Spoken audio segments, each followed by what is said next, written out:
अस्सलामुअलैकुम and very good morning to Jago Lahore. और जनाब एक हंसती मुस्कुराती खूबसूरत सी सुबह के साथ मैं हूं मुनीबा। सिर्फ नया दिन है, नई सुबह का आगाज़ करते हैं दुआ के साथ कि जनाब आप जहां कहीं भी होंगे ठीक ठाक होंगे, खुशहाल ज़िंदगी गुजारने की कोशिश कर रहे होंगे। और दिन का आगाज़ करते हैं बड़ी खूबसूरत सी नसीहत के साथ। जनाब एक क्लासरूम होता है, उसके अंदर ना तलबा और तालिबात बैठे हुए होते हैं और वो भरा हुआ होता है और हर कोई ना खुश गपियों में उस वक्त मसरूफ़ होता है। और इतने में ही ना जो स्कूल के प्रिंसिपल होते हैं ना वो क्लास में एंटर होते हैं और क्लासरूम में एक सन्नाटा सा छा जाता है। और प्रिंसिपल साहब अपने साथ आए हुए एक मेहमान का तारुफ कराते हैं और कहते हैं कि ये हमारे कॉलेज के विज़िटिंग प्रोफेसर हैं, प्रोफेसर अंसारी इनका नाम है और आप मुफक्किर, दानिश्वर और कई किताबों के मुसन्निफ़ भी हैं और ये आपको कामयाब ज़िंदगी गुजारने के कुछ गुण बताएंगे।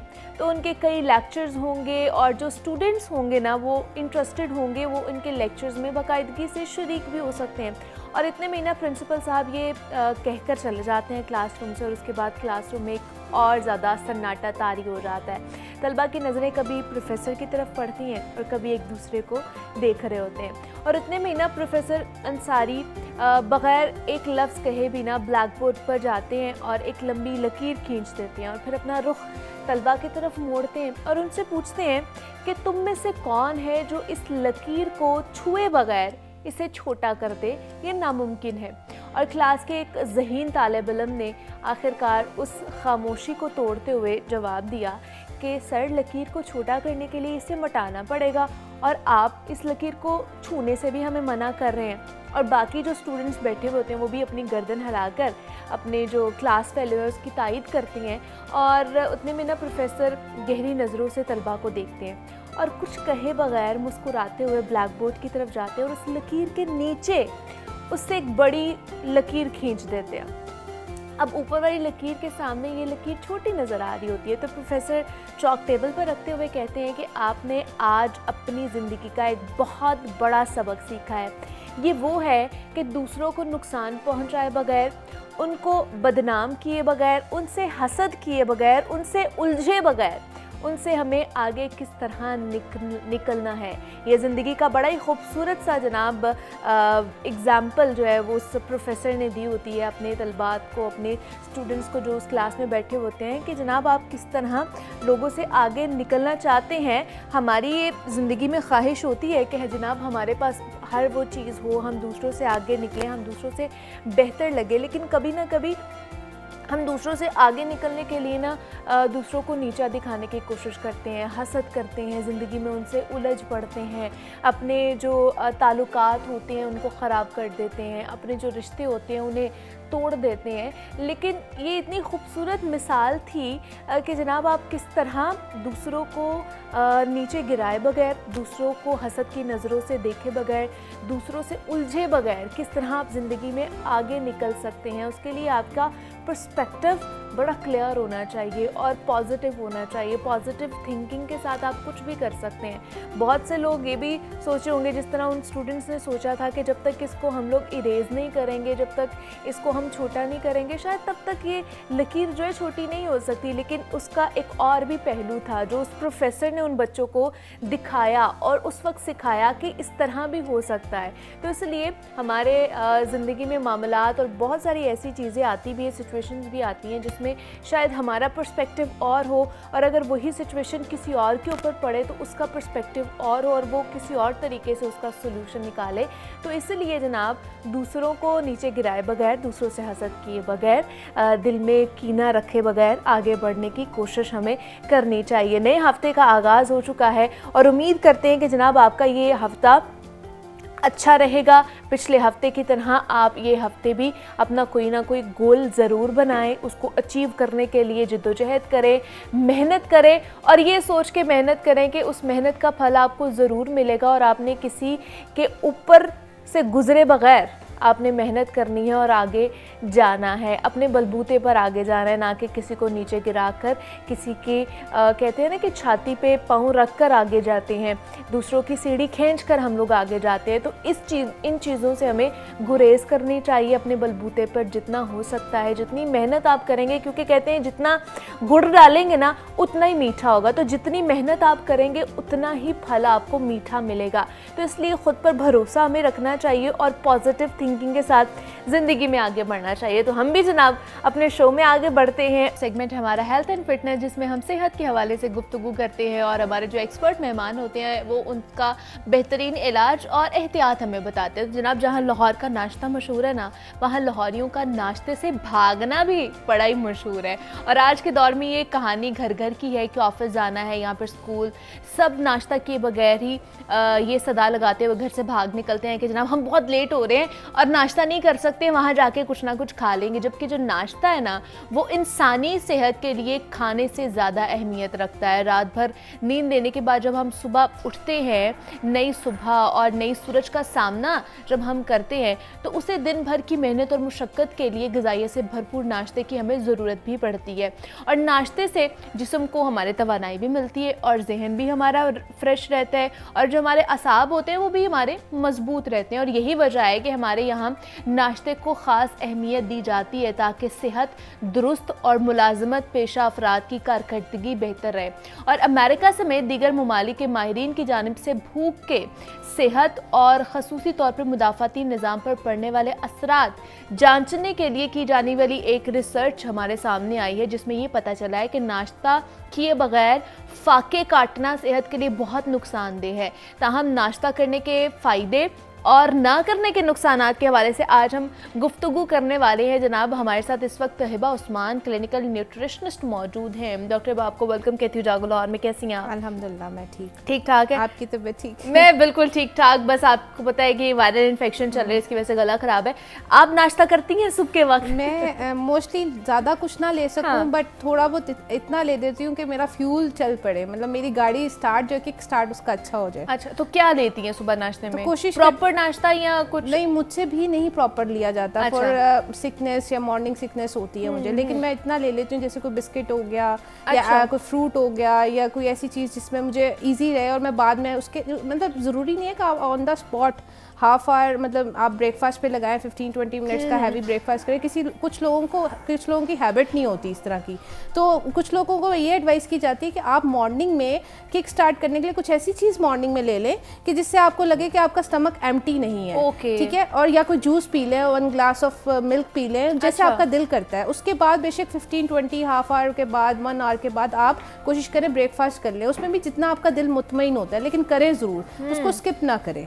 तो ये ज़रूरी है। देखिए, आप ब्रेकफास्ट का मतलब क्या है? रात की आपने फास्टिंग को ब्रेक करना है। ठीक है, अब वो रात की फास्टिंग हमारी स्टोर फॉर्म है हमारी बॉडी में, हमने उसको ब्रेक करना ही करना है, क्योंकि हमने वो फास्टिंग की होती है, नेचुरल प्रोसेस है। अब जब सुबह जब उठते हैं, हमारी एक बॉडी एक मशीन है, ठीक है, उसको फ्यूल नहीं मिल रहा, उसने फ्यूल कहाँ से लेना है? मॉर्निंग ब्रेकफास्ट से। ठीक है, क्यों कहा जाता है कि मॉर्निंग ब्रेकफास्ट में आप अच्छी कार्ब्स, प्रोटीन, फैट्स लें, जिसकी वजह से आप सारा दिन फ्रेश रह सकते हैं। अब क्या होता है, कुछ कहते हैं कि नहीं, हम नाश्ता ना करके भी फ्रेश रहते हैं, लेकिन कर लें तो हम मॉर्निंग सिकनेस होने लग जाती है। वो क्या होता है, वो रूटीन ऐसे बना ली होती है और वो अपने आपका ग्रोन अप ऐसे कर लिया होता है कि जिसकी वजह से वो कहते हैं कि नहीं, क्योंकि उनकी बॉडी में अंदर जो स्टमक है उसको यूज टू नहीं किया होता कि वो नाश्ते का आदी बने। ठीक है, तो वो फिर आहिस्ता आहिस्ता स्टमक। ये आप मेरी कहानी तो नहीं बता रही जो मैंने डॉक्टर हिबा के साथ शेयर की अपनी कहानी, मेरे ख्याल से वही, और ये मेरे ख्याल से बहुत से लोगों की ये हैबिट बन चुकी है, हैबिचुअल हो चुके हैं हम लोग। मुझे भी याद है कि मैं जब स्कूल गोइंग थी, मैं तब से नाश्ता नहीं कर रही हूँ और अभी तक मैं सुबह के वक्त उठ के नाश्ता नहीं कर सकती हूँ। मतलब मैं नाश्ते को देखती भी हूँ तो मुझे अजीब सी फीलिंग होना शुरू हो जाती है, मॉर्निंग सिकनेस जिस तरह आप बोल रही हैं कि वो होना शुरू हो जाती है और मैं नहीं कर सकती हूँ। अच्छा, मैं चाय सुबह के वक्त पी सकती हूँ, क्या ये ठीक है? अच्छा, देखिए, कॉफ़ी, चाय, निकोटीन, कैफीन, ये आपकी हेल्थ के लिए नहीं अच्छा। मॉर्निंग इनटेक में आप जैसे सुबह अपना ब्रेकफास्ट मतलब करना है, तो यानी कि अपने फास्टिंग को तोड़ना है, तो उसके लिए ज़रूरी है कि पहले आप कुछ इनटेक लें और उसके बाद बेशक आप ब्रेकफास्ट के साथ कॉफ़ी एंड टी का इस्तेमाल कर लें। ठीक है। अब ये क्या होता है कि मॉर्निंग में मैं जो एडवाइस करती हूँ कि सुबह सुबह उठते साथ ही आप कोशिश करें कि अपनी बॉडी को डिटॉक्सीफाई करें। डिटॉक्सीफाई का मतलब एटलीस्ट 1 या 2 ग्लास पानी ज़रूर पिएं। उससे क्या होता है आपकी बॉडी मेटाबोलाइज भी अच्छी रहती है और आपकी डिटॉक्सीफाई भी अच्छी है। सारी रात की जो फास्टिंग होती है उसमें आपको स्टूल इश्यूज जो होते हैं वो भी कवर हो जाते हैं, आपका स्टमक क्लियर हो जाता है, उसके बाद आपको ब्रेकफास्ट करने का दिल करता है। वो क्या होता है कि हम सुबह पानी नहीं पीते और हमारी जो रात की हमारा जो स्टोर्ड फॉर्म में फूड होता है और हमारा जो स्टूल पास नहीं हुआ होता वो हमें इरिटेबल कर रहा होता है, इरिटेशन हमारी बॉडी में कर रहा होता है, जिसकी वजह से हमें भूख नहीं लग रही होती।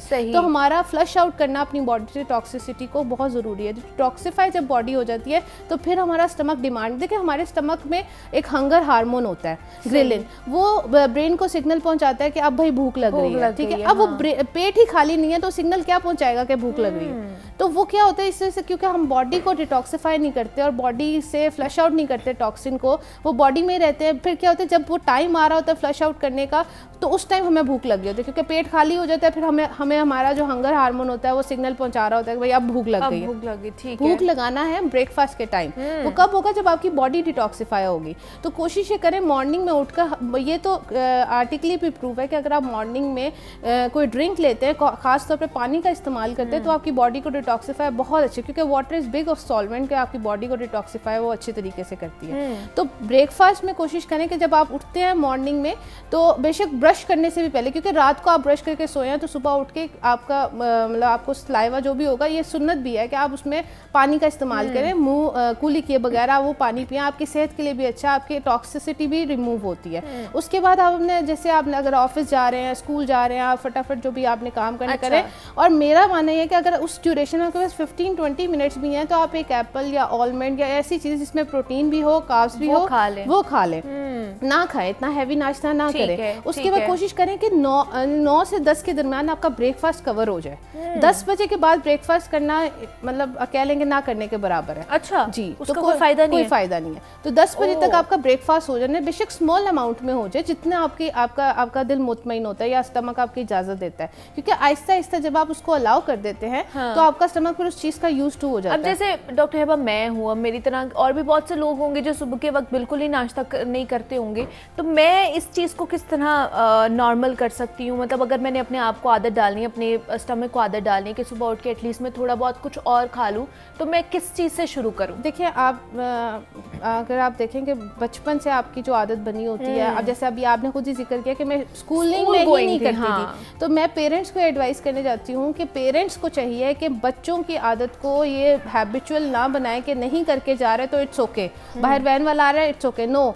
हेल्थ कम्स फर्स्ट, कि उनके बच्चों की पढ़ाई तभी हो सकती है जब वो इस चीज़ पे कंसंट्रेट कर दे। कहते हैं बच्चे के नहीं वो फिर भी लाइक है, नहीं, उनका मेंटल हेल्थ डिस्टर्ब हो जाता है, उनकी फिजिकल एक्टिविटी कम हो जाती है, उनमें न्यूट्रिएंट की कमी हो जाती है, क्योंकि ग्रोन अप वैसे हो जाता है। अब जैसे आपका जिक्र है कि अब आपको आदत पड़ चुकी है, तो आपने कोशिश करना कि, क्योंकि देखिए अभी आप यंग हैं, 30 क्रॉस करेंगे, आहिस्ता आहिस्ता चीज़ें आप पे हिट करने, क्योंकि आपके अब पीछे रूट स्ट्रॉन्ग नहीं है, आपने अपनी रूट को स्ट्रॉन्ग नहीं किया हुआ, क्योंकि आपने अब अगर रिवर्स ले जाए, पहले ज़माने में औरतें बहुत स्ट्रॉन्ग होती थी, क्योंकि उनकी रूटीन्स बहुत मतलब ऐसी बीमारियां भी नहीं थी, और ना वो आफ्टर प्रेगनेंसी या आफ्टर गेस्टेशनल डायबिटीज़ वगैरह ये चीज़ें ऐसी कुछ नहीं थी। क्यों नहीं थी? क्योंकि उन्होंने अपनी रूटीन सेट की हुई थी, काम भी करती थी सारा। अब क्योंकि जाहिर सी बात है, मैं अपने आप को भी बीच में इन्वॉल्व करती हूँ, मोस्टली मेरे साथ भी ऐसे होता है कि नहीं टाइम मिलता मॉर्निंग में, लेकिन मैंने जो गलती की है या मेरे पेरेंट्स ने उस चीज़ को नहीं निगलेक्ट किया, मैं अपने बच्चे पे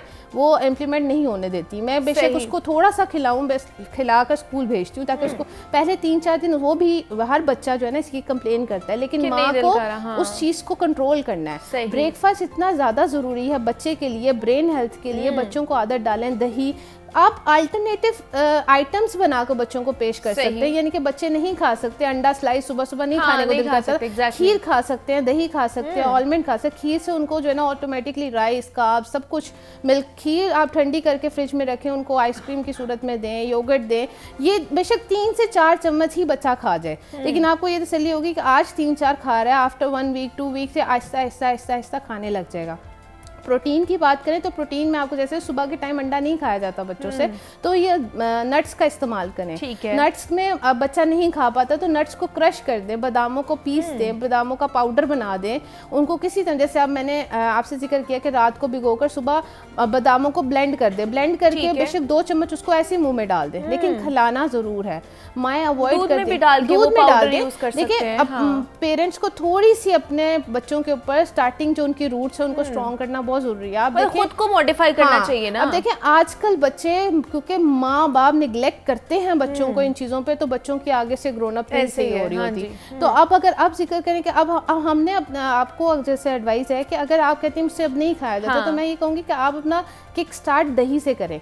आपका स्टमक जो है ना उस चीज को अलाउ करेगा। Yoghurt is big the sign. अब जैसे आप कह रहे हैं आपको आदत है कॉफी और चाय पीने की, तो आपको अंदर आपके विटामिन डी और कैल्शियम की डेफिशिएंसी स्टार्ट हो चुकी है। अभी आपको फील नहीं हो रहा क्योंकि ये वो विटामिन है जो हमारी बॉडी में स्टोर्ड फॉर्म में होता है, ठीक है, और कैल्शियम हमारी बोन में पोरस फॉर्म में होता है, ठीक है। अब क्या होता है कि जब वक्त गुजरता जाता है वो हमारे बॉडी तो यूज कर रही है, अल्लाह का निजाम है, लेकिन जब हम उसको बाहर से कुछ दे नहीं रहे तो वो अंदर से भी तो खत्म होना है ना उसने। तो फिर 30 के बाद आपको पेन स्टार्ट हो जाती है, मेरी बोन पेन है, मेरी आर्म पेन है, मुझे कंधों में दर्द है, मुझे स्ट्रेस पेन है, मुझे मसल सिकनेस है। तो ये आहिस्ता आहिस्ता 30 के बाद आपको हो गया। फिर जब आप आफ्टर मैरिज औरतों के साथ ये होता है कि वो मसले मसाइल बढ़ जाते हैं, तो ये स्टार्टिंग ही उनकी स्ट्रांग नहीं होती, जिसकी वजह से आगे जो है ना ये मतलब ये हम सब के लिए अलार्मिंग सिचुएशन है जो डॉक्टर हिबा ने बताया। मतलब मेरे जैसे जो बहुत से लोग हमें देख रहे हैं कि अभी से, आज से, कल से, बल्कि हम लोगों ने गोल बनाना है, और मैं खुद को भी ये बोल रही हूँ कि जनाब कल से हम लोगों ने कुछ ना खाएं, दही एटलीस्ट खा लिया करें। और मैं भी अपनी हैबिट बनाने वाली हूँ कि एटलीस्ट मैं सुबह के वक्त दही ज़रूर उसका इस्तेमाल करूँ। लेकिन हमें दही हमने खा लिया, लेकिन कब तक? बहुत से लोग कहते हैं कि आधे घंटे, जब आप उठते हैं तो उसके आधे घंटे बाद आपको प्रॉपर नाश्ता कर लेना चाहिए। मैंने आपसे ये बात की कि किसी हर पर्सन टू पर्सन वेरी करता है, हर किसी का अपना एक निज़ाम है, उसको सूट नहीं करता। तो मैं कहती हूँ जिसको जो चीज़ सूट करती है, जो 90% सूट करती है वो ये कि पानी पिए उठ के, सही, ठीक है, उससे कुछ नहीं होता, नहीं। उसके बाद आप अपना रूटीन करें तो एप्पल खा लें या बादाम जो आपने रात में भिगोए, इतना भी बहुत है स्टार्टिंग को किक स्टार्ट देने के लिए। फिर उसके बाद आपको खुद भूख लगेगी क्योंकि आपका हंगर हार्मोन वैसे ही एक्टिवेट हो गया होता है, हाँ। और वो आपके ब्रेन को कहता है अब भूख लगी। आप ये आजमा के देखें, जब आप सुबह टॉक्सिसिटी फ्लश आउट कर देंगे और उसके बाद आपने ये 2 चीजें ली हैं तो आपको आपकी हंगरनेस ज्यादा होगी और फिर आपको भूख लगेगी। और क्योंकि हम ले ही नहीं रहे होते, क्योंकि हमने अपने बॉडी को डिटॉक्सिफाई ही नहीं किया होता, जिसकी वजह से हमें भूख ही नहीं लग रही होती। तो ये बहुत मेन मतलब आप कहें कि मेन इशू है हमारे यहाँ पे।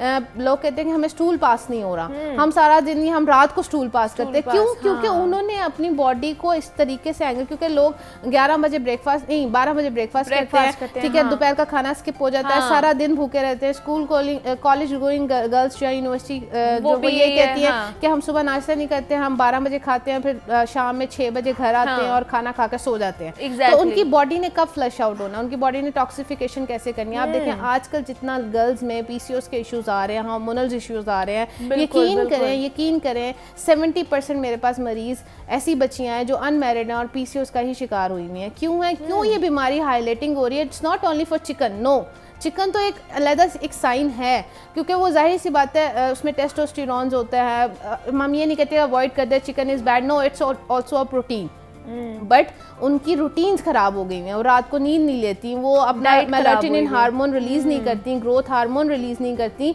मेल में अल्लाह की कुदरत ये है कि मेल में थोड़ी सी कैपेसिटी होती है फाइटिंग करने की, लेकिन गर्ल्स में क्योंकि हार्मोनल इश्यूज बहुत हो जाते हैं, तो ये गर्ल्स को, मैं मेल तो चले किसी ना किसी तरह ब्रेकफास्ट करें, लड़कियां बहुत इस चीज से अवॉइड करती हैं। लड़के कॉम्प्रोमाइज नहीं करते, लड़के फिर भी ब्रेकफास्ट कर लेते हैं, कुछ ना कुछ वो ले लेते हैं, ठीक है। तो क्या करती हैं लड़कियां इस चीज पे अवॉइड कर देती हैं कि यार हमें लेट हो रहा है, हमारी वैन छूट रही है। तो इस चीज़ में लड़कियों को देखना चाहिए कि देखें रेशो कितनी ज़्यादा, आप देखें हार्मोनल इम्बैलेंस की जाती जा रही है, इनफर्टिलिटी की कितनी ज़्यादा जाती जा रही है। ये क्या है? क्योंकि हमारी रूट स्ट्रांग नहीं है। तो आजकल जो सबसे ज़्यादा हाईलाइटिंग टॉपिक है वो यही है कि आपकी बॉडी में फ्यूल्स जो है ना, फ्यूल किसने देना? हमारे ब्रेकफास्ट में देना। तो ब्रेकफास्ट में एटलीस्ट आपके कार्ब्स, प्रोटीन, फैट्स को बैलेंस होना बहुत ज़रूरी है। आप ना स्टार्टिंग करें, स्टार्टिंग बेशक थोड़े से स्टार्ट करें, ठीक है, लेकिन वो आहिस्ता आहिस्ता आपका देखें, हमारा अल्लाह ने बहुत खूबसूरत निज़ाम लगाया, हमारा जिस्म के अंदर जो पेट है ना उसको यूज्ड टू बना देता है हर चीज़ का। लेकिन वो आप कह रहे हैं ना, अगर जिक्र करें कि सप्लीमेंट ले लें, तो पहले अपनी स्टमक को तो यूज टू करें खाने की चीज़ों से, फिर तो सप्लीमेंट भी काम करेगा। सप्लीमेंट ने अपना काम कर दिखाना है, लेकिन अगर वो काम आपकी बॉडी उससे एक्सेप्ट नहीं करेगी तो वो सप्लीमेंट का क्या फ़ायदा। तो नेचुरल चीज़ों से जितना अच्छा आपका स्टमक एक्टिवेट हो जाए, और दही तो मल्टीपल टास्क के लिए, आपकी स्किन के लिए, आपकी बोन्स के लिए, आपके डाइजेशन के लिए बहुत अच्छी ज़रूरी है, क्योंकि इससे आपको विटामिन डी भी मिल रहा है, कैल्शियम, बच्चों की ग्रोथ के लिए दही बहुत ज़रूरी है। दही है, खीर है, इन चीज़ों के मतलब आप बच्चों को अल्टरनेटिव चीज़ें बनाकर बेशक उनको जाते जाते ही 2-3 चम्मच खिला दें, आपको ये सेटिस्फेक्शन हो कि मैंने एटलीस्ट 3 टेबल स्पून में उनको 1 सर्विंग स्टार्च की दे दी है। तो ये चीज़ें बहुत काउंट करती हैं। तो पेरेंट्स को चाहिए कि अपने उस पर थोड़ा सा काम करें, अपने बच्चों की ग्रोथ हेल्थ पे थोड़ा सा काम करें। ऐसे ऐसा बच्चों को भूख लगने लग जाती है। भूख लगने मतलब आप अपनी बॉडी अच्छा, ये साइन भी होता है जिनको भूख नहीं लग रही तो इनमें कैल्शियम आयरन डेफिशिएंसी होती है, जिनको भूख नहीं लग रही होती। ठीक है, तो ये एग्जामिन करना बहुत जरूरी है इस चीज पे। बच्चों मतलब जिनको भूख नहीं लग रही है, जो मेरे जैसे लोग हैं, उनको आयरन और कैल्शियम की डेफिशिएंसी है, विटामिन डी की भी डेफिशिएंसी हो सकती है, और तो हाँ जी। तो ये क्योंकि रात को नींद नहीं आती, कंप्लेन करते हैं हमें नींद नहीं आ रही होती, तो insomnia is big of the sign. देखें, विटामिन डी की डेफिशिएंसी आपको साइन सिम्टम देती है हार्मोनल इम्बैलेंस की भी। तो आपको ये चीज़ें सारी कोलैप्स करके चलनी चाहिए। अल्लाह ताला ने हमारा एक निज़ाम रखा है, उसको जो है ना बहुत खूबसूरत से चलाना चाहिए। जब हम डिस्ट्रैक्ट होते हैं तो ऑटोमेटिकली हमारा जिस्म भी इस चीज़ पे एग्जैक्टली हमारी बॉडी जो है वो फिर नुकसान उसको होना शुरू हो जाता है। इसलिए जनाब अपनी ख़ास करके जो डाइटरी हैबिट्स है ना, उसको हमें ठीक करने की ज़रूरत है, और ये मैं ख़ुद को भी तलकीन कर रही हूँ कि मैंने भी करना है। हमारे साथ doctor Hiba Usman, clinical nutritionist मौजूद है। डॉक्टर हिबा, बहुत शुक्रिया आपके वक्त का कि आप यहाँ पर आई। और जनाब हमने ब्रेकफास्ट करना है, नाश्ते की क्या अहमियत है, उस हवाले से हमने बात की है। अब आगे बढ़ते हैं, कुछ योगा के हवाले से बात कर लेते हैं कि जनाब गर्मियाँ जो है वो आ चुकी हैं, और गर्मियों में हमने किस तरह योगा के थ्रू फिट रहना है और ख़ुद को तंदुरुस्त रखना है। सुलाफ़े नकवी हमारे साथ मौजूद हैं, योगा एक्सपर्ट हैं, उनकी तरफ चलते हैं। जी सुलाफ़े, ओवर टू यू। अस्सलाम वालेकुम, दिस इज सुलाफ़े नकवी, और आज मैं आपको बताने वाली हूँ योगा फॉर समर सीजन, गर्मियाँ, जो कि जिसका सुनते ही हमें कुछ होना शुरू हो जाता है कि ओ माय गॉड, स्वेटिंग, और वेट कैसे रिड्यूस करेंगे, बिकॉज एक्सरसाइज करेंगे तो स्वेट करेंगे, मूड कैसे अच्छा होगा। तो उसके लिए मैं आज आपको टिप्स भी देने वाली हूँ और कुछ ब्रीदिंग एक्सरसाइजेस बताऊंगी जो आपको हेल्प करेंगी कि आपका जो कूलिंग सिस्टम बॉडी का नेचुरली ऑन होगा, और जिन लोगों को हाई ब्लड प्रेशर की शिकायत भी है वो भी सॉल्व होना शुरू हो जाएगी। तो उसमें सबसे पहले हम क्या करेंगे, हम कूलिंग इफेक्ट के लिए मैं हमेशा बात करती हूँ कि आपके जो नॉस्ट्रल्स हैं, हमारा जो राइट नॉस्ट्रल है वो सन से इसको एसोसिएट किया जाता है, और लेफ्ट को मून से। मून यानी ठंडक। तो आपने क्या करना है, इस नॉस्ट्रल को बंद करके लेफ्ट साइड से सांस लेना शुरू करना है। अपनी बैक को स्ट्रेट रखा, inhale from your nose and exhale through your mouth, या exhale through your nostril, same nostril.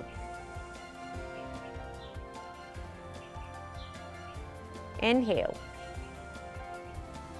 exhale from your nose. That's it.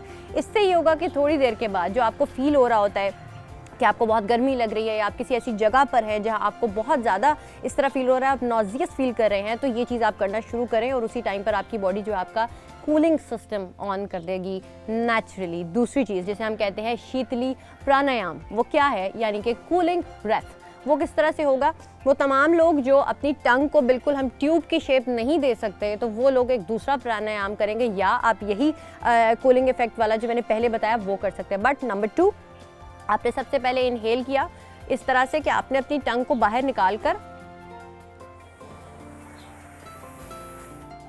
Inhale जब किया, मुंह बंद, and exhale through your nose. Again,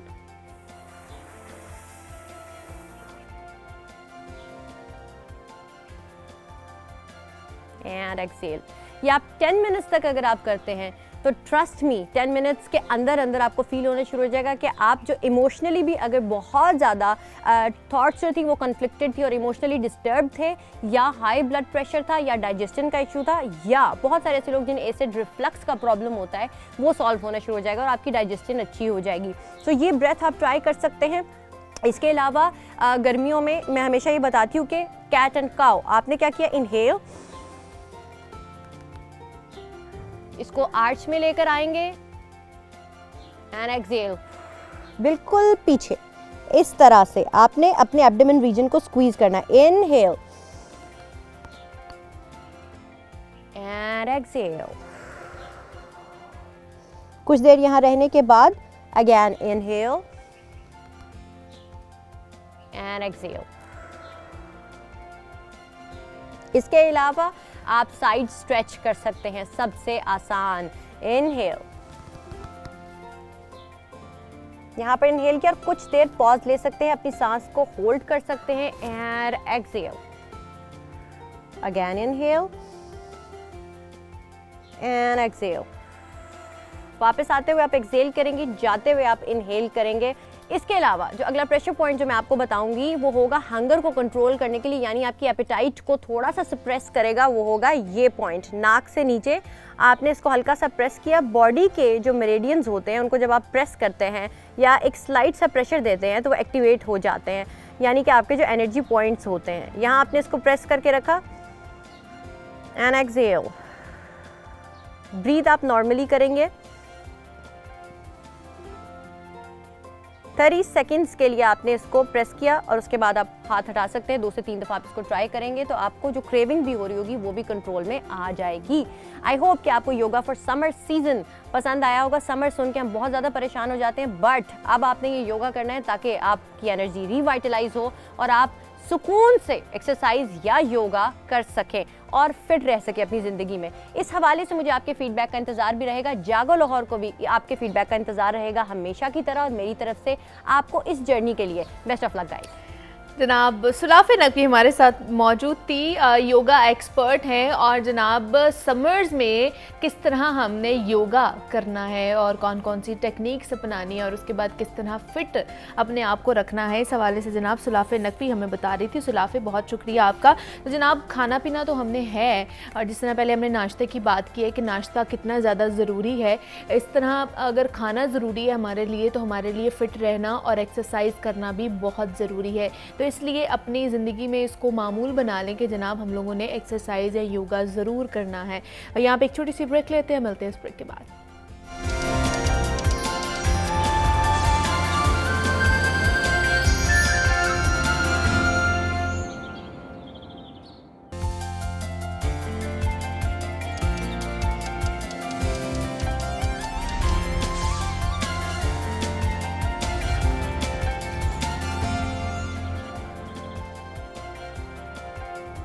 welcome back to Jago Lahore. जनाब break से वापस आ चुके हैं, बढ़ते हैं अपने अगले सेगमेंट की जानिब। तो जनाब रोटी के 2 निवाले हैं मुश्किल से दस्तयाब। महंगाई इस कदर है कि मर जाए आदमी। पंजाब हो या फिर सिंध, खैबर पख्तूनख्वा या बल्तिस्तान, पूरे मुल्क में एक ही दुहाई है, महंगाई महंगाई और बस महंगाई। सबसे तशवीशनाक और ख़तरनाक बात यह है कि मुल्क में महंगाई का 48 साल रिकॉर्ड टूट चुका है। हफ्तावार महंगाई की शरह 41% से भी बढ़ गई है और रिकॉर्ड तोड़ महंगाई ने आवाम का जीना हराम कर दिया है। आए रोज़ अशिया खुर्दनोश की कीमतों में होशरुबा इजाफा होता जा रहा है और आवाम के लिए 2 वक्त की रोटी पूरी करना भी बहुत ज़्यादा मुश्किल हो चुका है। आवाम की कुव्वत ख़रीद ख़त्म होने से दुकानदार, मजदूर, रिक्शा, टैक्सी ड्राइवर भी इस वक्त बहुत ज़्यादा परेशान हो गए हैं और लोग रेट पूछकर वापस लौट जाते हैं। और फहरिस्त बनाकर जो लोग बाज़ार जाते हैं ना, आधा सामान ख़रीदते हैं और आधा सामान उनको वहीं पर छोड़ना पड़ जाता है। प्याज और मुर्गी के दाम नीचे आने को तैयार ही नहीं है और महंगाई ने खर्चे तनख्वाह से डबल कर दिए हैं। इस वक्त आधे तनख्वाह और डबल खर्चे से सफ़ेद पोश जो है ना, वो तबका भरम उनका जो टूट गया ना, उसका कौन मदावा करेगा। बला की महंगाई में ज़ख़ीरा अंदोज़ी भी आवाम का इम्तिहान लेती जा रही है और शहरी कर्ज मांग मांग कर अपना जो महीना है ना वो गुजारने पर इस वक्त मजबूर हो चुके हैं। मार्केट से आटा भी गायब होता जा रहा है, जहां मिल रहा है वहां आटे की मनमानी कीमतों ने आवाम के आंसू निकलवा दिए हैं। तेल, घी, मुर्गी, मछली, गोश्त के जो रेट है वो घंटों के हिसाब से बदलते जा रहे हैं। आवाम दुहाइयाँ देते हैं कि उनकी दस्तरस से तो अब आलू, टिंडे, टमाटर, प्याज, गोभी समेत दीगर सब्जियों की कीमतें भी इस वक्त बहुत ज़्यादा बाहर हो चुकी हैं। तो मुल्क में ऐसी सूरत हाल चल रही है, तो अब ये जानना बहुत ज़्यादा ज़रूरी हो चुका है कि जनाब महंगाई की असल वजह क्या है, ज़िम्मेदार कौन है इसका, क्या महंगाई कम होगी या फिर मज़ीद बढ़ती ही जाएगी आने वाले दिनों में। इस पर बात करते हैं। हमारे साथ इस वक्त इन स्टूडियोज़ मौजूद हैं नुमाइंदा लाहौर न्यूज़ हैं, जाहिद आबिद साहब हमारे साथ इस वक्त मौजूद हैं। जाहिद साहब, आपको वेलकम कहती हूँ जागो लाहौर में, कैसे हैं आप? शुक्रिया, थैंक यू। जाहिद साहब, महंगाई जो है उसने अपना 48 साला रिकॉर्ड इस वक्त तोड़ दिया है और 48 साला जो है उसने रिकॉर्ड तोड़ दिया है और इस वक्त 41 से भी ऊपर चली गई है, फीसद से भी ऊपर चली गई है। तो क्या महंगाई, कौन ज़िम्मेदार है इसका? कोई है ज़िम्मेदार या अवाम ही इसका ज़िम्मेदार है? मुनीबा, वैसे तो रिकॉर्ड जब टूटते हैं, चाहे वो किसी शख्स की तरफ से हो, फ़र्द की तरफ से हो या मुल्क की तरफ से हो, तो आमतौर पर खुशी मनाई जाती है, एग्जैक्टली हो गया। लेकिन ये जो महंगाई का रिकॉर्ड टूट रहा है, ये यकीनन एक अफसोसनाक सूरत हाल है, बल्कि मायूस कुन सूरत हाल है इस वक्त जो सूरत हाल नज़र आ रही है मार्केट में। पहले भी हम ये बात अक्सर करते हैं कि पहले अगर कभी महंगाई होती थी तो उसमें हम देखते थे कि एक या दो चीज़ें महंगी हो गई हैं, बाकी चीज़ें रूटीन के मुताबिक चल रही हैं, अशियाए ज़रूरिया में से। अब जिस तरफ आप मुँह करते हैं उस तरफ ही महंगाई आगे आपके वो क्या कहते हैं, आपका राह तक रही होती है, राह तक रही होती है। तो आपको कहीं से निकलने का रास्ता नहीं मिल रहा कि आप सोचें कि जी मैं अगर मटन नहीं खा सकता तो चलो बीफ खा लूँ, बीफ नहीं खा सकता चिकन खा लूँ, चिकन नहीं खा सकता सब्ज़ी खा लूँ, या दालें, यहाँ तक कि अब दालें भी जो कीमत है दालों की, वो भी हम देख रहे हैं कि इनकी कीमतें भी तकरीबन 300 रुपये फ़ी किलो तक पहुँची हुई हैं कम अज़ कम, जो दालें इस वक्त देखी जा रही हैं। तो एक ऐसी सूरत हाल है जिसमें एक आम आदमी क्या, बल्कि पहले सिर्फ लोअर मिडिल क्लास या लोअर क्लास जो है वो तंग होती थी, अब तो अपर मिडिल क्लास और मिडिल क्लास भी इससे तंग नज़र आ रही है, स्वाय चंद एक तबके के जो कि जिनके पास खुला पैसा है, खुले वसाइल हैं, उन्हें शायद कोई फ़र्क नहीं पड़ता। जो हम देखते भी हैं और हम ये कह देते हैं कि जी वो देखो जी होटल फुल हैं, वो फलानी नई कॉफ़ी शॉप खुली है, वहाँ पर लाइनें लगी हुई हैं, लोगों के पास पैसा बहुत है। ये ऐसी सूरत हाल नहीं है, वो एक मखसूस तबका एक फीसद 2% लोग नहीं है 22 करोड़ में से जो वो सब अफोर्ड कर सकते हैं, और वो हमारा चेहरा नहीं है यकीनन। हमारा चेहरा वो लोग हैं जो कि इस वक्त गली मोहल्लों में बैठे हैं, जो अंदरूनी शहर कहीं रहते हैं, जो तनख्वाहदार तबका है, वो इस वक्त बिल्कुल जकड़ा चुका है। उसको कोई रास्ता नहीं मिल रहा कि वो इस महंगाई से कैसे निकले, और सबसे बढ़कर ये कि आने वाले दिनों में कोई हालात भी ऐसे नज़र नहीं आ रहे हैं कि हम कहें कि ये एक महीना ज़रा मुश्किल है, इसके बाद ठीक हो जाएगा। इस वक्त जो सूरत हाल है उसमें आपको ये महंगाई एक तवील मुद्दत के लिए आती हुई नज़र आ रही है, और इसका स्टेट बैंक भी बाकायदा अपनी रिपोर्ट्स में इंकशाफ करता है, इस चीज़ का एतराफ़ करता है कि ये जो महंगाई इस वक्त है ये फौरी तौर पे ख़त्म होने वाली नहीं है। तो यानी अगर इस वक्त 41% तक पहुंची हुई है तो हो सकता है कि बहुत बेहतरी आ जाए तो 30 उस पर 40% पे आ जाएगी, 39% पे आ जाएगी, जो कि ना होने के बराबर है। बल्कि तो इसमें जो इजाफा, अब जो एक नया ट्रेंड शुरू हुआ है ख़ास तौर पर जो इस वक्त महंगाई की लहर है उसमें डॉलर का बहुत बड़ा हाथ है। और अगर हम सिर्फ, और डॉलर एक ऐसी इस वक्त कमोडिटी बन चुकी है कि वो हुकूमत के लिए दर्द सर बनी हुई है। वो कहते हैं कि डॉलर और डार ये दोनों एक हो चुके हैं, इन दोनों को इस वक्त समझ नहीं आ रही कि हो क्या रहा है मार्केट में। जो डॉलर है वो जब तक सस्ता नहीं होगा, ये महंगाई की जो लहर है ये टूटती हुई नजर नहीं आएगी। उसकी वजह है कि आप अगर दालें खरीदते हैं, दालें इस वक्त हमारी 70% इंपोर्ट हो रही हैं। सही, तो जो बाहर से जो दाल आएगी वो डॉलर में उसकी पेमेंट होगी, डॉलर महंगा मिलेगा, दाल तो भी महंगी मिलेगी। ओके। पेट्रोल आप मंगवाते हैं, डीजल जो तेल आता है वो भी आपका डॉलर में आता है, जो पाम ऑयल आता है वो भी डॉलर में आता है। इसलिए ये सिर्फ और सिर्फ डॉलर अगर हम कंट्रोल कर लें, कंट्रोल का मतलब है कि अगर जैसा कि डॉक्टर साहब कहते थे कि मैं 200 रुपये पे ले आऊँगा या 200 से नीचे ले आऊँगा, तो आज हालात मुख्तलिफ होते हैं। आपका ना पेट्रोल 272 रुपये या 265 रुपये पे होता, ना आपका जो खाने वाला घी है वो 700 रुपये फ़ी किलो होता, तो ये हालात यकीनन बेहतर होते। लेकिन इसमें जो असल अफसोसनाक चीज़ है कि इस वक्त डॉलर की कदर बेहतर होती हुई नज़र नहीं आ रही। हमारे जो ज़र मुबादला के ज़खायर हैं उनमें फ़ौरी इजाफे का कोई इम्कान नहीं है। कि अब सूरत हाल ये है कि हमारे जो वज़ीर ख़जाना है वो कर्ज़ मिलने पे अल्हम्दुलिल्लाह की ट्वीट करते हैं कि अल्हम्दुलिल्लाह हमें 70 करोड़ डॉलर मिल गया है। तो ये सूरत हाल हो जाए, सिचुएशन हो जाए, तो वहाँ पर फिर थोड़ा सा सब्र ही करना पड़ेगा, थोड़ा सा घबराना नहीं पड़ेगा। तो अवाम को थोड़ा सा तैयार रहना चाहिए ज़हनी तौर पर कि ये जो अब आने वाली गर्मी, तो महकमा मौसमियात वाले कह रहे हैं कि शदीद होगी 1.5-2 महीने, तो महंगाई भी उसी तरह शदीद होगी, भी जो है शिद्दत की बढ़ने वाली है। क्योंकि गर्मी में बाकी महंगाई सब एक तरफ रह जाएगी। जब बिजली का बिल आपके आएंगे हाथ ना, में आएगा हाँ। तो आप सब भूल जाएंगे, आप दाल रोटी आटा सब भूल जाएंगे। लेकिन अब जाहिद साहब आगे रमज़ान आने वाला है, ये कुछ ही दिन बाद रमज़ान शुरू हो जाएगा।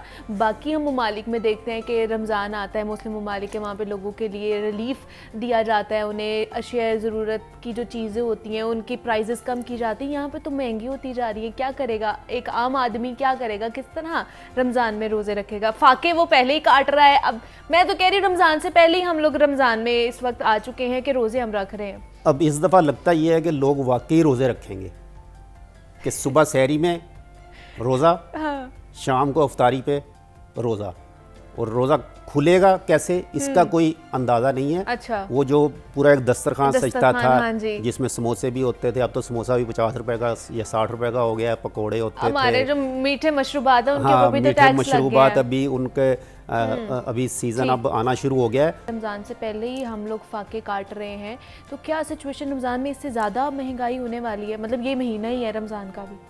इसमें असल में हुकूमत की तरजीहात की बात होती है। अच्छा। मतलब आपने तरजीहात अभी देख ली, हमने हाँ जी, लाइव exactly। सुना है उनकी जो महंगाई की कोई सियासत नहीं है, पे, हाँ। मतलब और माजरत के साथ जो अपोजिशन है वो भी सिर्फ एक फर्द जी, के जी। गिर्द घूम रही है, हाँ जी। उसी को तहफ़्फ़ुज़ के लिए लगी हुई है, और जो हुकूमत है वो भी सिर्फ अपनी हुकूमत बचाने के लिए सियासी बयानात और ये वो चल रहे हैं, और ये चीज़ें यही चल रही हैं। यानी इनकी तरफ से कोई ऐसी संजीदा कोशिश नज़र नहीं आती कि जिसमें अपनी आमदनी बढ़ाने का कोई ज़रिया किया जा रहा हो। सिर्फ टैक्स लगा के, और टैक्स भी वो जो कि आराम से लिया जा सके, डायरेक्ट टैक्स जिसे कहते हैं कि किसी ने कोई चीज़ ख़रीदनी है उस पर टैक्स बढ़ा दो तो वो ले लेगा, अल्लाह खैर सल्ला। मतलब ना FBR की ऐसे इकदाम कर रहा है कि जिससे उसकी आमदनी में इजाफा हो। मतलब FBR की जानब से कहा जाता है हमने अपने टारगेट से ज़्यादा हासिल कर लिए। अच्छा। और भाई ज़्यादा आपने इसलिए हासिल कर लिए कि आपकी महंगाई इतनी हो गई है कि आपने जो सेल्स टैक्स, अगर 100 रुपये की चीज़ है तो आपको 17 रुपये टैक्स मिलना था, अगर वही चीज़ 200 रुपये की फ़रोख्त हो रही है तो आपको 34 रुपये टैक्स मिल गया, और आपकी आमदन बढ़ गई, और आप लुडियाँ डाल रहे हैं कि हमने आमदनी बढ़ा ली। और भाई आपने लोगों से जिनकी तिजोरियां बंद पड़ी हैं, जिनके जुम्मे पैसे हैं, वहां से कितना पैसा ले रहे हैं। बिजली महंगी कर रहे हैं, बिजली महंगी कर रहे हैं, लेकिन जहां बिजली चोरी हो रही है उन्हें रोकने के लिए आपने क्या किया है? मतलब ये एक चीजें हैं, 5-7 महकमे ऐसे हैं जो कि हमारे सर पे डाल दिए गए हैं कि इनका बोझ अवाम ने उठाना है। वो उनका नाम लेना मुनासिब नहीं है, लेकिन मतलब ऐसे इदारे हैं जिन्हें अरबों रुपया हर साल सब्सिडी दे के हुकूमत उन इदारों को चला रही है। क्यों भाई? मुझे तो उनसे कोई लेना देना नहीं है, आपको कुछ लेना देना नहीं उस महकमे से, आप क्यों टैक्स दे के उसका बोझ उठा रहे हैं? उन्हें कम से कम इतना तो बाउंड करें कि भाई अपना कमाओ अपना खाओ, हुकूमत को चाहे ना कमा के दो, इतना तो अपनी कारकर्दगी बेहतर करो, वरना बंद कर दो वो इदारा, प्राइवेटाइज कर दो, उसे बेच दो, उसे अपने सर से उतार दो, कम से कम हमारे सर से तो बोझ उतरे। तो ये एक ऐसी चीज़ें हैं जो असल काम करने वाले हैं। वो यूटिलिटी स्टोर पे 5 रुपये सस्ती कर दी, रमज़ान बाज़ार लगा दिया, फलाना कर दिया, ये सब आर्जी ढकोसले हैं जो कि हम हमेशा से देखते आ रहे हैं। 25 साल मुझे हो गए देखते हुए कि रमज़ान बाज़ार लग गया जी, रमज़ान ओ भाई रमज़ान बाज़ार लग गया, 5 रुपये उधर सस्ती दे दी चीज़, 2 रुपये उधर सस्ती दे दी, अरबों रुपए की सब्सिडी जारी होगी, उसमें से करोड़ों रुपए किसी की जेब में चले गए, करोड़ों रुपए किसी की जेब में चले गए, और आवाम के सर पे वही बोझ का बोझ।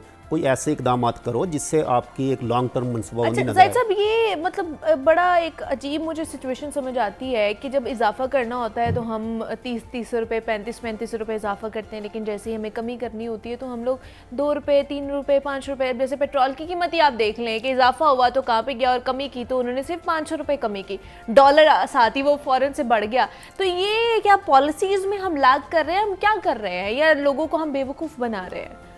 नहीं, बस जिस वक्त आप 2+2 4 का फार्मूला अपना लेंगे, हालांकि रियासत की ये जिम्मेदारी नहीं होती, रियासत का ये किरदार नहीं होता।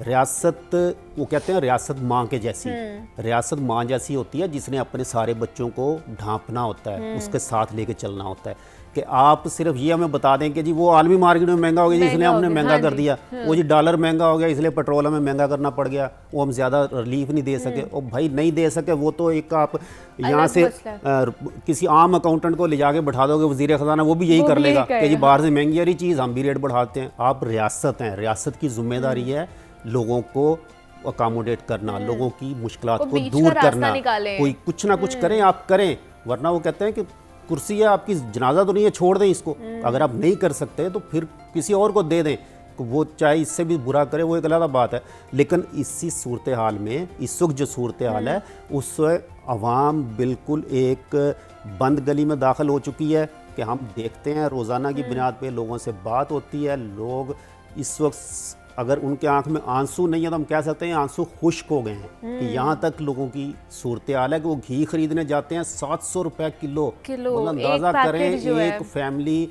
जिसके 6-7 लोग हैं, मेरे ख्याल 2 या 3 दिन या 4 दिन चलता है, 700 रुपए।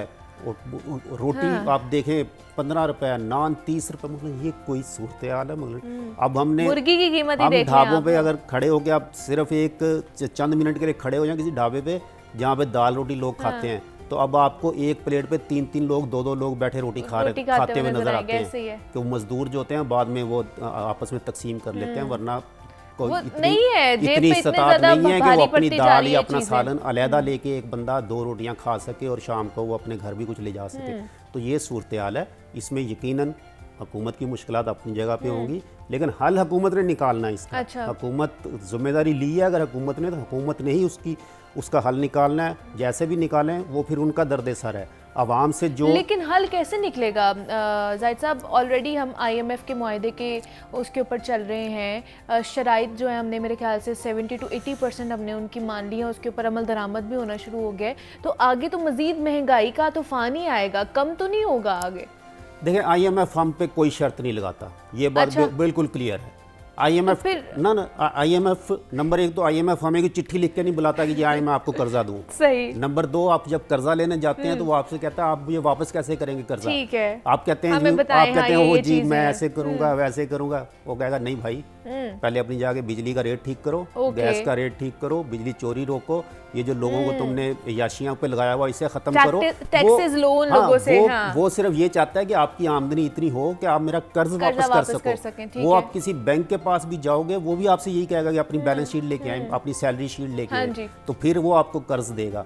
आपसे जाती तौर पर कोई पैसे लेने आता है जिसका आपको पता है कि ये मुझे अगले महीने वापस कर देगा, आप उसे फौरन दे देंगे बगैर बिला तरद्दुद। और जिसका थोड़ा सा शक हो कि नहीं यार इसकी तो तनख्वाह ही नहीं है, सैलरी नहीं है, तो आप भी डंडी मारोगे कि नहीं यार अच्छा मैं ये करूँगा। तो ये एक उस इदारे का एक अपना स्टाइल है। मतलब अब सारा बोझ उठा के IMF ने कह दिया, भाई क्यों कह दिया IMF ने, आप ना जाओ IMF के पास, आप ना लो IMF से पैसे, इतने काबिल हो, इतने हो तो वो ना करो, अपनी एक्सपोर्ट बढ़ाओ, अपने तरसीलात ज़र बढ़ाओ, अपने पैसे बढ़ाओ। IMF हमें नहीं देगा कर्जा तो हम तो फिर क्या करेंगे? जब हमारे पास ये भी मसला है ना कि IMF नहीं देगा, वो हमारी तरफ हाथ नहीं बढ़ाएगा तो हम कहाँ जाएंगे? इसी वजह से ना कि हमारे पास है कुछ नहीं, कि हम अपने पाँव पे खड़ा ही नहीं होना चाहते, हम अपने डॉलर अपने ज़र मुआवजा की ज़खायर बढ़ाना ही नहीं चाहते। हमारे साथ जाहिद आबिद साहब मौजूद है। जाहिद साहब आपका भी बेहद शुक्रिया कि आप भी यहाँ पर आए और ओवरऑल महंगाई के हवाले से हम बात कर रहे थे कि महंगाई जो है वो 41% इसकी जो शरह है वो पहुँच चुकी है और आने वाले दिनों में इसमें मज़ीद इजाफा ही देखने को मिलेगा। यहाँ पर एक छोटी सी ब्रेक लेते हैं, मिलते हैं इस ब्रेक के बाद।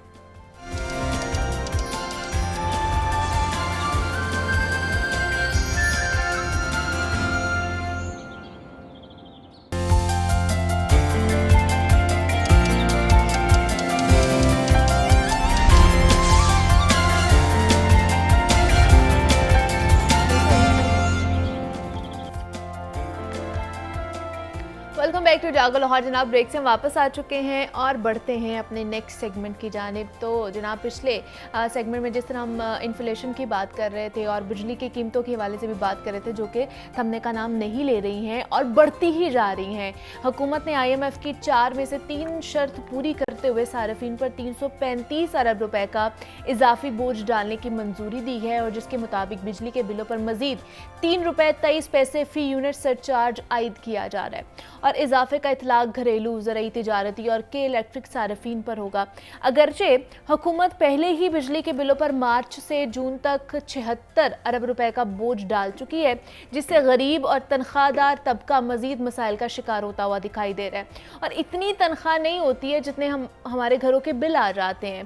ताहम महंगी बिजली की आए रोज़ बढ़ती हुई कीमतों से तंग आकर जो शहरी हैं वो सोलर पैनल की जानिब जा रहे हैं और अवाम हर मुमकिन कोशिश कर रहे हैं कि किसी तरह तरह वापडा से जान छूट जाए। और लाहौर में सोलर पैनल का रुझान बहुत ज़्यादा बढ़ता जा रहा है। मैं तो कहूँगी लाहौर नहीं, पूरे पाकिस्तान में बढ़ता जा रहा है और पूरी दुनिया में इस चीज़ को अडॉप्ट किया जा रहा है। तो सोलर पैनल के फ़वाइद और जनाब 3 या 4 या 7 मरले के घरों में कितनी तादाद में सोलर पैनल लगता है और वापडा से सोलर पैनल पर आने पर कितनी बचत हो सकती है, ऐसे और भी बहुत से सवालात हैं जिन पर आज हमने गुफ्तगू करनी है। हमारे साथ इस वक्त जनाब मौजूद हैं शहाब कुरैशी साहब हैं और एक्सपर्ट हैं वो सोलर पैनल के हवाले से, उनसे जानेंगे तमाम तर तफसीलात के। जनाब सोलर पैनल कितने होने चाहिए, क्या एक्सपेंसिव कितना हो सकता है, जो आप लोगों के सवालात हैं वो आज मैं उनसे करने लगी हूँ। शहाब साहब आपको वेलकम कहती हूँ जागो लाहौर में, कैसे हैं आप? जी अस्सलाम वालेकुम, वालेकुम बहुत शुक्रिया जी। ठीक ठाक है जी। शहाब साहब, सोलर पैनल बहुत ज़्यादा इसकी बात हो रही है और बहुत ज़्यादा लोग इसकी तरफ जा भी रहे हैं कि इसकी इंस्टॉलेशन घरों पे करा रहे हैं। क्यों ज़रूरी है? अगर सबसे पहले ये पूछूं क्यों ज़रूरी है सोलर पैनल की तरफ जाना हमारा? जी बिस्मिल्लाहिर्रहमानिर्रहीम। सबसे पहले आपका क्वेश्चन बहुत अहम है कि सोलर पैनल क्यों ज़रूरी है।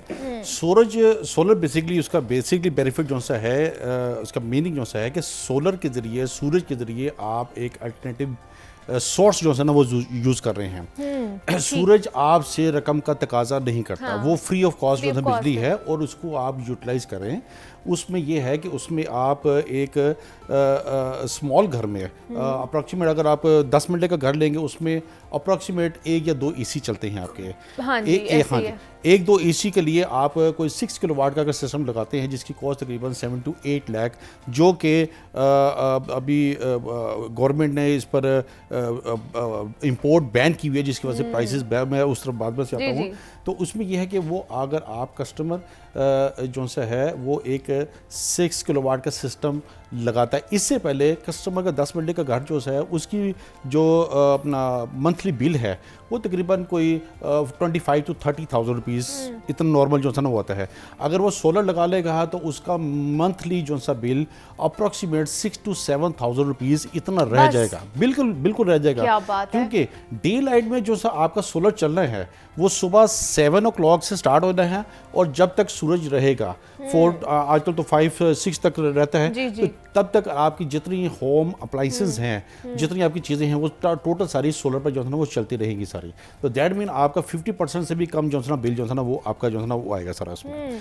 आजकल हमें जो परेशानी का सामना करना पड़ा, जो आवाम जिसमें इतनी वो महंगाई के दौर में इतनी परेशान हुई है, उसमें गवर्नमेंट ने इस पर कंप्लीट अपना बैन किया हुआ है, एलसीज ओपन नहीं कर रही। जिसकी वजह क्या वजह है? इसकी वजह से गवर्नमेंट की पॉलिसी, जो गवर्नमेंट की नाक़िस पॉलिसी की वजह से गवर्नमेंट ने इसकी एलसीज जो है ना वो बैन की हुई है, जिसकी वजह से इंपोर्ट जो है ना सोलर बिल्कुल एलसी की वजह से इसकी कीमतें जो है दिन ब दिन बढ़ती जा रही है। बिल्कुल ऐसा ही है। आप ये देखें मार्केट में डिमांड ज़्यादा है, माल की शदीद किस्म की शॉर्टेज है, जिसकी वजह से सार्फिन बहुत शदीद परेशान हो। उनको जो पहले प्लेट्स एक प्लेट अगर 50,000 की मिल रही थी तो अभी वो तकरीबन 74,000 की उसकी 70 to 74,000 की उसकी प्राइस जो है ना हुई है। तो गवर्नमेंट को चाहिए कि एक तो इस पर फाइनेंस जो कर रहे हैं उस पर भी कम से कम जो है ना मार्जिन पर फाइनेंस करें कस्टमर को, ताकि सार्फिन इससे मुस्तफ़ीद जो है ना वो हो सके। तो दूसरा ये है अभी तो लोग इसकी तरफ आना शुरू हुए थे।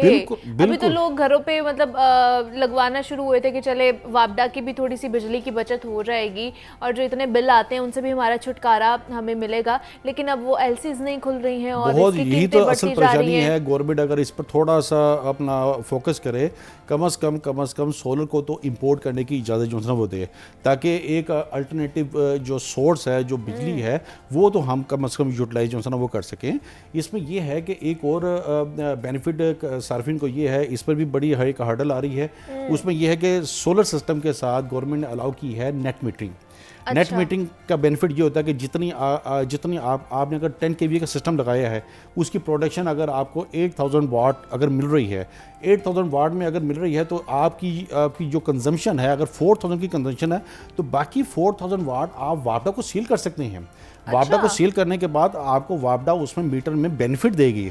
पर आज का प्रॉब्लम ये है कि नेट मीटरिंग में बड़ी शदीद किस्म की अच्छा, सार्फिन। मतलब कहने का मतलब ये है, हमारे देखने वालों को आसान अल्फाज में बता देंगे, जो आपकी बिजली बच जाएगी वो आप वापडा को सेल कर सकते हैं, बिल्कुल ग्रीन मीटर बेच सकते हैं। बिल्कुल ग्रीन मीटर के क्या जरिए हम बात उसको है। सेल कर सकते हैं, पर उसमें हार्डल ये आ रही है कि सार्फिन को ग्रीन मीटर लेने के लिए उसकी जो ओरिजिनल फीस है वो तकरीबन 10 to I think 12,000 रुपीज़ उसकी ओरिजिनल फीस है डिमांड नोटिस की। अच्छा। पर सार्फिन परेशान इस बात पर हैं कि जब वो वापडा के दफ्तर जाते हैं तो वापडा के ना एसडीओ बात सुनता है ना कोई और मेंबर बात सुनता है, फिर वो लाइनमैन से रब्ता करते हैं, लाइनमैन उनसे कोई 40 to 50,000 रुपीज़ रिश्वत का तकाजा करते हैं, जिसकी वजह से वो पैसे लेकर फिर उनको मीटर लगाया जा सकता है। अच्छा। मेरी एक ये भी अपील है कि काइंडली जो सार्फिन ग्रीन मीटर अप्लाई कर देते हैं उनको कम से कम आप नॉर्मल रेट पर उनको ग्रीन मीटर लगाएं, ताकि वो उसको बेनिफिट जो सा ना वो मिल सके सारा उसमें।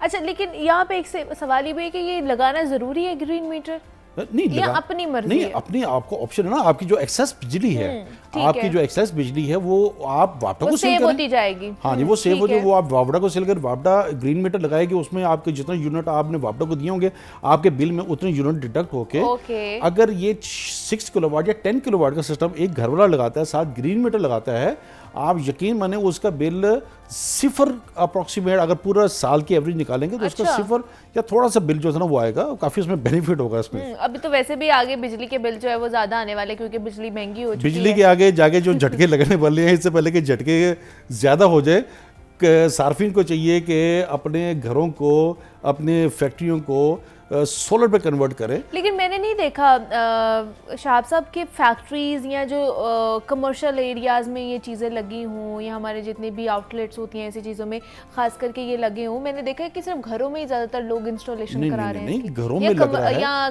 फैक्ट्रीज में भी हो रही है। फैक्ट्रियों में लग रहा है, मिलों में लग रहा है, हत्ता के ट्यूबवेल्स जो किसान हैं उससे बहुत मुस्तफीद हैं, वो सोलर पैनल लगा रहे हैं। सोलर अच्छा। पैनल के जरिए उनकी कंप्लीट, क्योंकि उनको पानी डे को चाहिए होता है, तो डे वो सोलर पैनल लगाते हैं, ट्यूबवेल साथ लगाते हैं, साथ पंप लगाते हैं, उनकी बिजली कंप्लीट फ्री होती है। वो इतने खुश और इतने हैप्पी हैं, आप सोच भी नहीं सकते। वंस अ टाइम की इन्वेस्टमेंट है। अच्छा। कस्टमर को, सार्फिन को, अवाम को अवेयरनेस नहीं है बेसिकली। आपके प्रोग्राम से वसात से मैं तो ये अपील करूंगा कि कस्टमर को एक पब्लिक सर्विस मैसेज है बेसिकली, हर घर में, हर जगह पर पहुंचना चाहिए कि आप अल्टरनेटिव बिजली सोलर पर अपने आप को कन्वर्ट करें एज सुन एज पॉसिबल।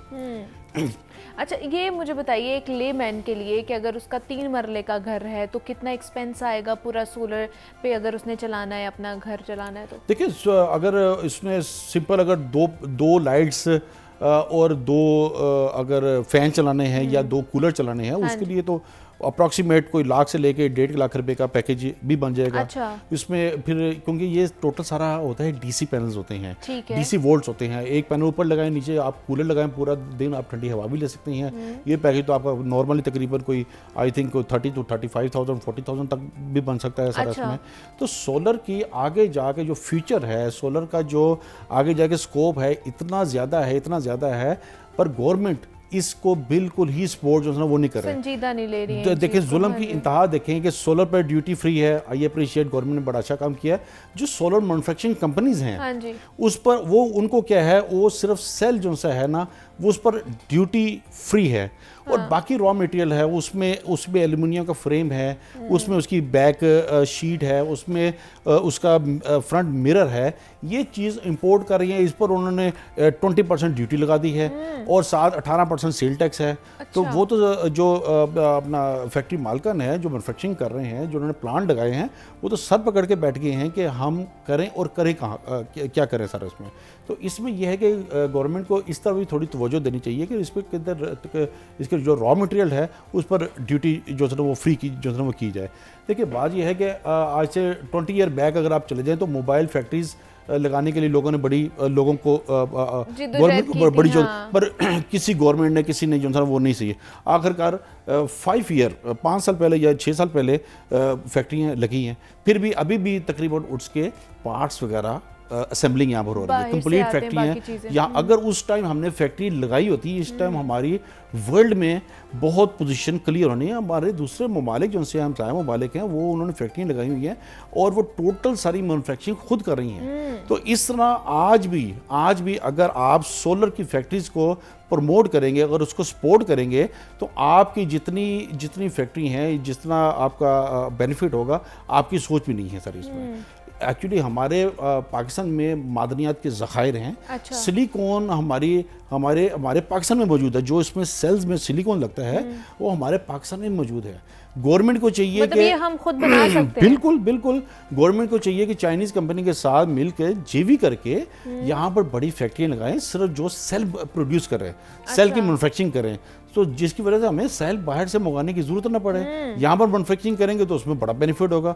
जितनी कंपनी है वो लोकल परचेजिंग करें, तो सेल जो सा है ना हमें चाइना से इंपोर्ट करना पड़ता है, तो जिसकी वजह से हमें बड़ी परेशानी। हम अगर यहाँ पर फैक्ट्री लग जाती है, गवर्नमेंट अगर सपोर्ट करती है, गवर्नमेंट अगर जेवी कर लेती है किसी के साथ, तो इससे और ज़्यादा बेनिफिट कोई नहीं हो सकता सर उसमें। लेकिन कुरैशी साहब ये भी तो आई होगी ना, डिमांड एंड सप्लाई में भी तो थोड़ा सा मसला हो गया। एलसी तो चले बंद है, वो रॉ मटेरियल नहीं आ रहा, बाकी चीज़ें भी नहीं आ रही, लेकिन क्या लोग खरीद रहे हैं अब इतनी महंगे पैनल्स भी? लोग इस टाइम महंगाई की वजह से इतने शदीद परेशान हुए हैं।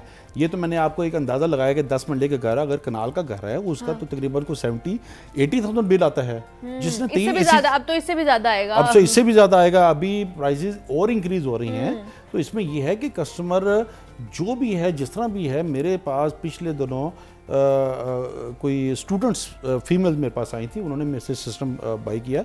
मैंने जब वो उनकी अमाउंट देखी, वो सेविंग की उनकी अमाउंट थी। उन्होंने बताया कि हमने काफ़ी देर से पैसे सेव किए हुए थे, तो वो सेविंग के पेमेंट लेकर आए और उनसे उन्होंने वो सिस्टम जो है ना बाई किया, ताकि उनको मंथली सेविंग तो कम से कम हो ना सारा। आपका एक 50-60-70,000 की अमाउंट अगर 6-7 हज़ार में अगर आपको कन्वर्ट हो जाती है, तो आपको और इसमें क्या चाहिए सर इसमें। ये बेनिफिट आवाम को लेनी चाहिए, हर आवाम की, हर घर की जो है ना ये ज़रूरत है सारी सोलर की जो है ना सिस्टम जो। अच्छा, ये तो हो गया कि सोलर लगा होगा तो पूरा दिन वो धूप से चार्ज होता रहेगा और वो हमें प्रोवाइड करेगा, एनर्जी प्रोवाइड करेगा।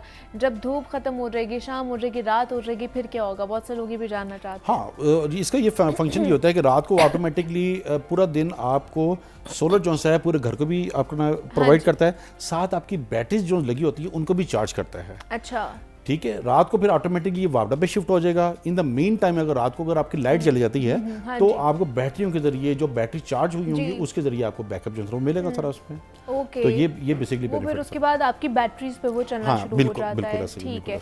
अच्छा, दूसरा बैंक भी फाइनेंस करते हैं जैसे आपने बताया था, तो वो क्या किस तरह की शराइत होती हैं और क्या इजीली मिल जाता है वहाँ से? नहीं, इजीली नहीं मिलता, बहुत इसमें वो डिफिकल्टी है। हाई रेट इंटरेस्ट पे जो है उसको कर रहे हैं, बैंक्स को भी चाहिए इसको कम से कम इंटरेस्ट रेट पर लेकर आए, ताकि सार्फिन को बेनिफिट जो है ना वो एंड यूजर तक एटलीस्ट चीजें तो पहुंचाई जा सके ना। कि जिसके बारे में हम बातें कर रहे होते हैं, ऐलानात कर रहे होते हैं। बिल्कुल ऐसे ही है, बिल्कुल ऐसे ही है। इसमें देखिए, इसमें मीडिया का भी बड़ा रोल है। ये एक पब्लिक सर्विस मैसेज है किस्म का कि हर घर को सोलर की जो है ना वो जरूरत है। एंड पे क्या पैगाम देना चाहेंगे शाह? पैगाम मैं यही दोबारा रिपीट करूंगा कि मेरी आवाम से गुजारिश ये है कि अपने घरों को फ़ौरन से पहले सोलर पे कन्वर्ट करें, इससे पहले कि आपको बिजली के झटके मज़ीद जो सा है ना वो आपको मिलें, बिजली मज़ीद महंगी हो। इससे पहले कि मज़ीद महंगी हो, आप अपने घर को सोलर पे कन्वर्ट करें, साथ आप अपने घर को आप नेट मीटरिंग में कन्वर्ट करें। अच्छा। जो आपकी इजाफी बिजली है वो आप उसको जो सा है ना वो वापडा को जो दे, उससे भी आप बेनिफिट लें सारा उसमें। ठीक है जी, हमारे साथ शहाब कुरैशी साहब मौजूद थे, सोलर पैनल एक्सपर्ट हैं, और सोलर पैनल के हवाले से हम बात कर रहे थे। शहाब साहब, बहुत शुक्रिया आपके वक्त का कि आप यहाँ पर आए, और बहुत सी चीज़ें जनाब जो सोलर पैनल के हवाले से हमने डिस्कस की हैं, और जिस तरह महंगाई बढ़ती जा रही है, और जनाब बिजली के बिल जो आगे गर्मियों में जिन्होंने हमें झटके देने हैं, और जिसकी वजह से हमने सर पकड़ के बैठ जाने हैं, और अगर हमने इन्वेस्टमेंट करनी है तो इस तरह की चीज़ों में हमें इन्वेस्टमेंट करनी चाहिए कि ये हम एक दफ़ा अगर इसमें हम इन्वेस्टमेंट कर लेंगे तो सारी ज़िंदगी हम सुखी गुजार सकते हैं, बिजली के बिलों से हम लोगों को छुटकारा हासिल हो सकता है। तो मेरे ख्याल से ये एक अच्छा इकदाम है, या अच्छा इनिशिएटिव है अगर हम इसकी तरफ जाएं तो। लेकिन हुकूमत को भी चाहिए कि इसके ऊपर भी रिलीफ दिया जाए, एलसीज खोल दी जाए ताकि आवाम तक और एंड यूज़र तक वो पहुँचे जिसके वो हकदार हैं। इस पे हमने बात की। अब आगे बढ़ते हैं, कुछ किताबों के हवाले से बात कर लेते हैं। प्रोफेसर अहमद हमाद साहब हमारे साथ मौजूद हैं, उनकी तरफ चलते हैं और आज की किताब का तारुफ उनसे सुनते हैं। जी अहमद साहब बताइएगा। मेरे प्यारे फनकार, किसी ऐसे शख्स के लिए सुर्ख रंग को बयान करें जिसने सुर्ख रंग कभी न देखा हो। अगर हम इसे उंगली की नोक से छुएं तो ये लोहे और तांबे के दरमियान कुछ महसूस होगा। अगर हम इसे हथेली में ले लें तो ये जलने लगेगा। अगर हम इसे चखें तो ये ज़ोरदार और सेहतबख्श होगा, नमकीन गोश्त की तरह। अगर हम इसे अपने होंठों के दरमियान रखें तो ये हमारे मुंह को भर देगा। अगर हम इसे सूंघें तो इसकी खुशबू घोड़े जैसी होगी। अगर ये फूल होता तो डेज़ी जैसी महक देता, सुर्ख गुलाब जैसी नहीं। ये जो इक़्तिबास है सुर्ख के बारे में कि किसी नाबीना को सुर्ख समझाना हो तो कैसे समझाया जाए, ये समझाने का काम नावल में ओरहान पामोक ही कर सकता था। जी हाँ, मेरी मुराद ओरहान पामोक के शानदार novel my name is red, जिसका तर्जुमा मेरे हाथ में है सुर्ख मेरा नाम, जमहूरी पब्लिकेशंस ने शाया किया। फ़रूख सोहेल गोविंदी साहब शानदार आदमी हैं, इन्होंने बहुत सारा तुर्क जो अदब है वो यहाँ पे लाइसेंस के तहत उर्दू में ट्रांसलेट किया है। हुमा अनवर साहिबा ने इसको ट्रांसलेट किया है। ट्रांसलेशन के बारे में, इस नावल के बारे में मैं सिर्फ इतना सा कहता चलूँ कि ये नावल बहुत मुश्किल था ट्रांसलेट करना, बहुत मुश्किल था, क्योंकि इसमें 14वीं सदी का उस्मानी जो इस्तांबुल है उस दौर की जो तफसीलात हैं फ़न की, मिनीएचर आर्ट की, वो हैं। तो ज़ाहिर है फिर जो शख्स इसको तर्जुमा कर रहा है वो क्या करेगा कि उस फ़न से मुकम्मल तौर पे जब तक उसकी आगाही नहीं होगी वो अच्छा तर्जुमा नहीं कर सकेगा। एक बात। दूसरी बात ये कि अंग्रेज़ी ज़ुबान बाज़ औक़ात मुश्किल तर्जुमा करते करते इंसान, मैं ख़ुद चूँकि तर्जुमे के अमल से गुज़रता रहता हूँ करता हूँ तो मैं इस बात को अच्छी तरह समझ सकता हूँ कि बाज़ औक़ात हम टेक्निकलिटीज़ में इतना पड़ जाते हैं कि बेसिक ग्रामेटिक जो रूल्स हैं उनको जहन से वो महव हो जाते हैं। मसलन जो डायरेक्ट स्पीच और इनडायरेक्ट स्पीच के मामलात अंग्रेज़ी के हैं वो उर्दू के नहीं हैं। आप जानते हैं कि अंग्रेज़ी में जब आप डायरेक्ट स्पीच को इन्वर्टेड में माजी होता है, तो जब आप उसको इनडायरेक्ट में माजी होता है तो डायरेक्ट लेके आते हैं, वो माजी बन जाता है, हाल नहीं रहता। जबकि उर्दू में मैंने उसे कहा था कि मैं जाऊँगा, मैंने उसे कहा था कि मैं जा रहा हूँ, उर्दू में इस तरह कहते हैं। अंग्रेज़ी में इसका यही होगा कि I told him that I would go या आई वेंट, मैं जा रहा था या आई वॉज गोइंग। तो इसको इसी तरह तर्जुमा कर दिया जाए कि मैंने उसे बताया कि मैं जा रहा था, यानी मामला हाल का हो और तर्जुमा आप इस तरह कर दे तो ये मुनासिब नहीं है। ये वाला तर्जुमा इस तरह का है जिससे ज़रा सा प्रॉब्लम भी होता है। बहरहाल माई नेम इज़ रेड इंतहाई खूबसूरत नावल है जी। इसमें इन्होंने बगला, जैतून और तितली और कारा, ये जो करैक्टर्स हैं इनके साथ कहानी आगे बढ़ाई है। कहानी क्या है? सुल्तान एक किताब तैयार करवा रहा है जिसमें कि शायरी की किताब है बुनियादी तौर पे, और उसके गिर्द हाशियों में मुसव्वरी है, मिनीएचर जो है ना मिनीएचर पेंटिंग्स हैं। तो उसकी जो डिटेल्स हैं वो सारी इसमें मौजूद हैं। और इस दौरान में, वो किताब की तैयारी के दौरान में, एक जो है नफीस वो कत्ल हो जाता है। वो एक यानी मिनीएचर आर्टिस्ट है, वो कत्ल हो जाता है। अब उसको कत्ल किसने किया, ये सस्पेंस है, और सारे नावल में ये सस्पेंस चलता रहता है। और लुत्फ़ की बात ये है कि ये कत्ल नावल के पहले ही सफ़े में हो जाता है। इस तरह ये हुक कर लेता है नावल अपने कारी को। तो इसमें आगे जाके जो उस्ताद उस्मान है नक्काश, वो जिस तरीके से मुहद्दब अदसा लगा के मिनीएचर आर्ट को बड़ी तफसील से देखता है, मैं समझता हूँ कि दरअसल ये उस्ताद उस्मान जो है ये ओरहान पामोक खुद है जिसने मुहद्दब अदसा पकड़ा अपनी जहानत का और किरदारों की नफ्सियात की बारीकियों का मुताला किया और उनको बेहतरीन तरीके से हमारे सामने पेश कर दिया। इसमें इंतहाई खूबसूरत नफ्सियाती कशमकश है। एक इंतहाई हसीन व जमील लड़की है शकूरे, उसका, जो कि अनिश्ते की बेटी है। अच्छा, अनिश्ते भी कत्ल हो जाता है और वो भी सुर्ख रंग की दवात के साथ कत्ल होता है। और जब वो कत्ल हो रहा होता है तो सुर्ख रंग उसको दिखाई देता है, और सुर्ख रंग की बहुत इंपॉर्टेंस है। फिर ये कि ये फर्स्ट पर्सन में ये सारा नावल लिखा गया, हत्ता कि सुर्ख रंग भी अपने आप का तारुफ करवा रहा है। लाशें अपने आप का तारुफ करवा रही हैं, शैतान अपने आप का तारुफ करवा रहा है फर्स्ट पर्सन में, और जो घोड़ा है, जो कुत्ता है, ये सब अपना अपना तारुफ करवा रहे हैं। आप जानते हैं कि मुसव्वरों के लिए घोड़े की मुसव्वरी कितनी शानदार है। इस नावल को बाज़ लोगों ने फ़लसफ़ियाना पहेली भी कहा, बिल्कुल समझ में आती है बात। वजह यह है कि इसमें आपको फ़िलासफ़ी ऑफ आर्ट के मुख्तलिफ एंगल्स मिलेंगे और बहुत ही शानदार एंगल्स मिलेंगे। इसके अलावा आपको इसमें वो जबर कदर के मसाइल मिलेंगे और बड़े ही शानदार मसाइल मिलेंगे। आपको लुत्फ़ आएगा ये किताब पढ़ते हुए। मैं समझता हूँ कि एक नशिस्त में ना तो इस पे तबसरा हो सकता है, ना ही ये एक हफ़्ते में पढ़ा जा सकता है। ज़्यादा से ज़्यादा 3 से 4 सफ़ात इंसान पढ़ सकता है, उसको डाइजेस्ट करते हुए, इम्बाइब करते हुए। इतना आलीशान, इतना बारीक है, इतना आलीशान है कि मुझे हैरत होती है, अक्ल हैरत ज़दा रह जाती है। और मौसूफ़ ये कहते हैं कि बुनियादी तौर पे मैं मुसव्वर हूँ। ये जो मैं लिखता हूँ, हमारे साथ मौजूद थे और जनाब बहुत शुक्रिया आपका, और मुझे इजाज़त देनी है। अपने बहुत सारा ख्याल रखिएगा। कल आपसे दोबारा मुलाकात होगी। अल्लाह हाफ़िज़।